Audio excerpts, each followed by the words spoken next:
That shit in 2018, bro. That shit So you went on dialysis. I mean, so explain it to me. All right, I'm gonna start from the beginning. Okay. All right, when I was 32 years old, we had been married now for a few years, and my daughter was playing AAU basketball. Okay. I went to the doctor, my blood pressure was high as on the way, bro. I'm talking about high, like my shit got a stroke level. And so I said, okay, I went to the hospital. They took my blood pressure. I went to the doctor. They took my blood pressure, and it was like 170 over 115 or some shit like that. And so they was like, man, you know, we gonna do some blood work on you. So you got some blood work. Found out my kidneys was operating at about 40%, something like that. Which is bad, but it ain't. Them kidneys can operate out 20%. You can still, you know what I'm saying? Yeah. So over the years, they was like, man, just keep your blood pressure low. That's what they thought it was. So they was like, just keep your blood pressure low. So I took my blood pressure medication, made sure my blood pressure stayed low. And it was like some years went by. I ain't even thought about it no more. Yeah. And one night, that joint just got near. Like it was like, dude, I had a headache. Like that's how bad it got. I got a headache. So my wife said, we going to the emergency room. Got to the emergency room. Dude, they was like, bro, your kidney's like at 19% right now. That's crazy. Like, shit.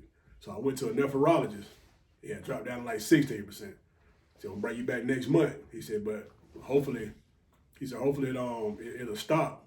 He said, if not, we got to look at other options. Went back the next month, I was at 12%. Went back the next month, 10%. So we got to put you on dialysis. And I started off with, it's called PD dialysis, where they stick a tube in your stomach. And that tube about that long. And like you hook it up to this machine while you sleep at night. And it, you know, it's like 8 hours long. But then you gotta leave a solution in you throughout the day. I hated that shit. Yeah. You know what I'm saying? I was still trying to work. Yeah. And so I did that for a minute, then I got a real bad infection. One night I hooked up, I woke up like 2 o'clock in the morning? Dude, my stomach was killing me. I was dizzy, everything. I was like, man, what the hell going on? So I said, let me go to the bathroom. I went to the bathroom. Next thing you know, my wife standing over me, calling my name. TJ. I done passed out. I don't remember nothing. Yeah. My wife standing over me. Went to the hospital, had an infection. Called what it was called? Periodontitis? Something like it. It was something like it. Basically, it's the peritoneal cavity is where it houses all of your internal organs. That's where the infection was. Yeah. So I got an infection in my internal organs. So that's bad. I'm in the hospital, dude, almost a month. They had no idea when I was gonna get out. Like I kept asking, when can I go home? Yeah. Like we don't know. I was like, are you fucking kidding me? So we have no idea. Yeah. And so my wife every night, this is when I've been knew it, but this was like this. She was certified when she did this. My wife slept in that hospital. She slept in a chair next to my hospital bed. That's an uncomfortable chair. I just got through sleeping in that chair. Every night. The whole time I was in there. And then bug. The whole time I was in there. And let me tell y'all a funny story. First I went to Wellstar Douglasville. This is a funny story. I had different pills I had to take. And one of the pills I had to take was it's called a phosphorus binder. Because when you were on dialysis, you got to worry about your potassium going up. And your potassium get too high. That's like, potassium what they use for lethal injection. Yeah. So when that shit get too high, it could kill you. Yeah. So I had your phosphorus too. Your phosphorus gets too high, you can actually have calcium drip into your arteries, which is basically bone. So which we could call you your heart attack. So only time I had to take it is when I was eating. Yeah. Only time I had to take it. Yeah. When I was eating. So I'm going back and forth with this nurse. She's like, oh, here's your phosphorus pill. I said, well, the only time I take that is when I'm eating. Yeah. I don't have to take it. Yeah. Well, she was like, I can give you some graham crackers. I said, no, I don't have to eat to take it. The only time I take it is when I eat. Yeah. Like I kept explaining that shit. Yeah. Well, I can give, like I said, I give you some graham crackers. Lady, ma'am, I don't have to take it. So my wife was in the bed, like, as soon as that lady left, she was like, get my husband out of the damn hospital. Like so that. we go from Wellstar Douglas all the way to Killer, like Wellstar Kennesaw. Yeah. Like she like, get my husband out of this hospital. Yeah. So she take me, we go way up there. This shit was hilarious, man. So again, same thing. She slept every night in that chair next to my bed, man. I was like, dude, this was, she made sure I was taken care of the whole time. So about 3 weeks, almost 4 weeks later, I got out. And I was still pretty messed up. I had to walk around with a cane for about a week. Oh man, that's how bad it was. It wasn't even like it was, dude. It was the most. It was like it was the most gut wrenching. I don't even want to tell you how when it finally drained everything out. Mm-hmm.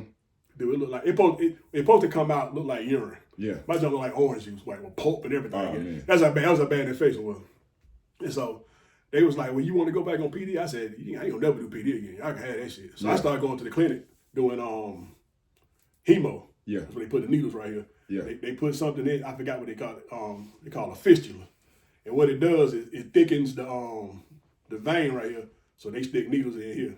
So I did that for a little while. Then I started doing it at home by myself. Yeah. I did all my needles and everything myself. So I did that for a while.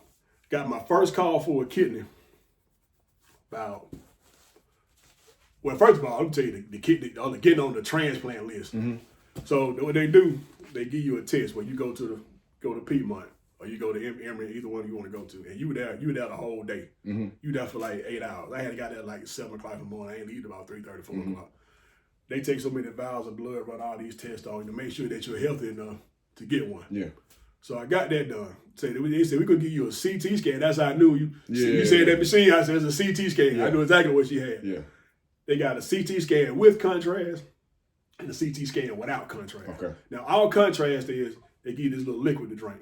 You drink it, they can see better. They did mine in Piedmont without contrast.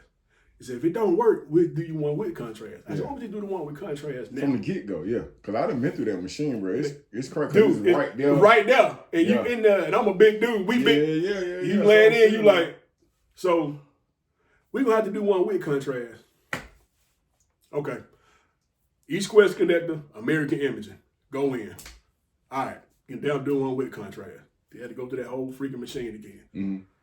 So she was like, we're going to send your results to Piedmont. You're going to be good. Cool. Call. Y'all got my results yet? No. Y'all got my results yet? No. I'm calling them. Well, we sent them. We ain't got. Dude, I said, you know what?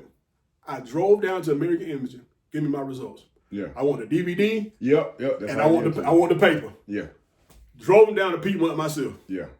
Here. Here you go. Here go my results. They called me about 2 weeks later. Mr. Pollard, you're on the transplant list. Dude, I called my wife. She broke down crying. I broke down crying. Yeah. I'm on the transplant list. All right. Fast forward. Got my first call. We need you to come down now. Go to the emergency room. Mm-hmm. I said, cool. Go to the emergency. Get me in the kidney. They was like, nah, that one had an infection in it, so we're not gonna do that one. All right, cool. I definitely don't want no infected in the kidney. Yeah. You know what I'm saying? So I'm like, I can't get mad at that. So I got called again. Yeah. We gonna call you if you get it. It's you and like a few other people. Yeah. So of course they gonna give it to somebody who's in more dire need of it. Yeah. I was on dialysis, but I wasn't. You got some people that's on the verge about it. They about to die. So didn't get that one. Now this next one was the heartbreaker. About to go to work. Got a call. Got a kidney for you. Cool. Throw me down. I'm talking about. I'm like, oh my God, this is crazy. I'm excited. Yeah. Ran a COVID test. I had COVID. You got COVID. So ain't nothing going on. Not now symptom though. You got COVID. Now I'm talking about man. I ain't running a fever or nothing. You got COVID though. We can't give it to you. Dude, I said, you know what? What year was this? When this happened, this had to be like 2000. I went on dialysis in 2018. I got on the transplant list about 2020. This had to be like 2021 when this happened. Okay. It's about 2021. And I'm like, and at the time they was like, know about your dad's side of the family? I don't know anybody. Right. You know? Yeah. I don't know anybody. Which was heartbreaking to me because my mother knows a lot of people's names. But yeah. I digress. Anyway, so I'm like, I don't know. So anyway, they was like, we can't. Okay, let me ask you this though: is mom understanding what's going on? Yeah. Okay, so now I gotta ask this question. Dude, these are the questions that I'm dealing with now. Okay, this is the question I gotta ask. Right. Cause for me, and I'm your little brother, so I ain't that smart, But okay, so mom possibly has information that could lead to you staying alive on this earth in reference to you getting a kidney that would work? It never came up. Let's just say that. Okay. Just say it never came up. All right. They're gonna leave it. We're gonna leave it at that. No, I got a moment too. It'll be a bunch of stuff. It never came. That's why I'm like. Anyway, so that my wife came and got me. That was heartbreaking. And it just at this point I'm like, man, it's gonna happen. It's gonna. Then my mother-in-law passes away, which was sad in itself. Mm-hmm. She's a good woman, great woman, loved her to death. How did she pass away? She just, we don't know. She moved, but it wasn't Greensboro. It was like an hour from Greensboro. Yeah. And she had got her own little apartment, and they found her. And nobody, we know what happened, but we had her funeral. She was cremated. Her ashes at our house now, but I got her called in. So they was like, we need you to get to Atlanta by midnight. Okay. My wife's uncle, Mike, he was man, I love him and his wife, Chloe. She passed away not too long ago. She was we were so close to them, we named one of our daughters after her. That's how wonderful she was. They was like, we got to get him now. So they gave me like I took a first class flight from Greensboro to Charlotte, and from Charlotte to Atlanta, all first class. I'm like, so I got there. Yeah, gave it to somebody else again. I'm like, man, y'all killing me, man. But so when I finally get it, so I got COVID again, and I had it real bad this time, dude. I lost like 15 pounds. So they took me off the transplant list for about a month. Mm-hmm. So we gonna make sure you good. So good. All right, Mr. Pollard, you back on. I said, all right. I'm sitting at the barber shop, my homeboy Phil, he my barber, and I had them on. They was like, we call you, might call you for, it's two numbers that you can call me from. I had one as Piedmont Transplant. Mm-hmm. The second one, it might say unknown number. They like answer it. So they called, it was like unknown number. I picked it up, and they was like, Mr. Pollard, we need you to be here at about 6 o'clock today. Can you be here? I was like, hell yeah, we got it, yeah. So I get that, I called my wife. They said I got a kidney again. She's like, okay. I said, look, she said, I said, I'm going to drive myself there, and y'all just come afterwards. She said, okay. So I got there. About the time my wife got there, they done ran all the tests on me. They done ran the COVID test on me, everything. They like, Mr. Pollard, you good. We're going to perform the surgery about 8 o'clock in the morning. So I was like, okay, all right. But of course, at the hospital, that ain't what dude, I didn't get my surgery until about maybe like 3 o'clock that afternoon. Mm-hmm. But when they came and got me, we finna prep you for surgery. So you go down in the prep area. Time just creeping by. I'm like, oh my God. So then they finally take me. I go into the surgery area and I see the doctor standing around. Dude, I can see the kidney.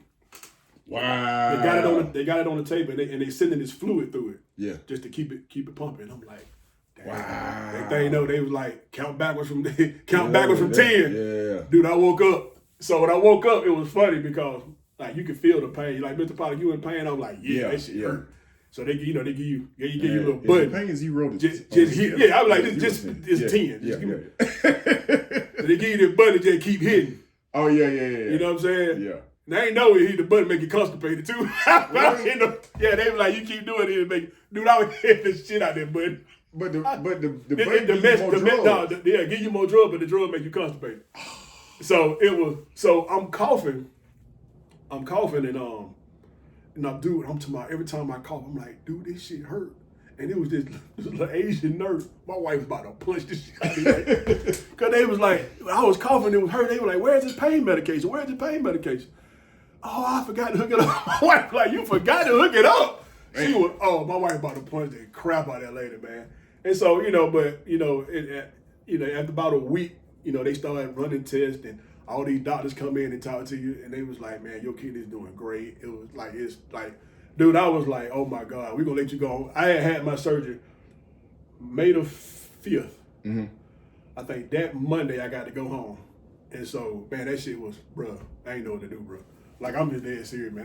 Dude, that first month, because your body, my body was holding so much water. Mm-hmm. Dude, I lost like 30 pounds. That's crazy. you just pissing every day. That's crazy. You know what I'm saying? And so now, almost 2 years later, man, I go every month, get my blood work checked. Yeah. You know what I'm saying? And I'm like, dude, this, bro, listen, I got it. That's a All second right, so thing. I'm gonna end this interview on one. I want to ask one question. Yeah. When you was talking to the nurse or the doctor, and then they asked or they inquired about your dad's side of the family, and you had no idea what was going on, what was the initial thought that went through your mind? Initial thought was like it's funny because every time it always came up, and to not have an answer, and you know, it is funny how the doctors look at you. Yeah. I be like, oh, they look at you like, yeah, you know, I guess typical nigga. You know what I'm saying? It's like, it's a stereotype. Yeah. So to not have an answer, Yeah. like, dude, I felt very stereo fucking typical. You know what I'm saying? Yeah. You know what I'm saying? It's like, and so, and what they were telling me was like, well, this disease is called polycystic kidney disease, and it's supposed to be hereditary. But I'm like, nobody on my mama's side, and I'm like, nah, ain't nobody on my daddy's side got this shit. So I'm like, I think it was just something, just an anomaly. I'll be honest with you. Yeah. And so that's what I believe it was. But just to hear that, just not to have an answer for it, man, that shit, you know, you stereotype. Yeah. You know what I'm saying? You know, like we talked about before, man, generational curses, man. Yeah. You know what I'm saying? And so that's how I felt with that, man. And it's like, and I raising my daughters, I didn't know. Listen, man, the first few years of my marriage, I was a terrible fucking husband. I'm gonna be honest with you. Yeah. You know what I'm saying? I had no idea what I was doing. You know, but all I knew was be there. You figure the rest of that shit. Yeah. You figure out as you go. And luckily, I married a woman who allowed me to do that shit. Damn.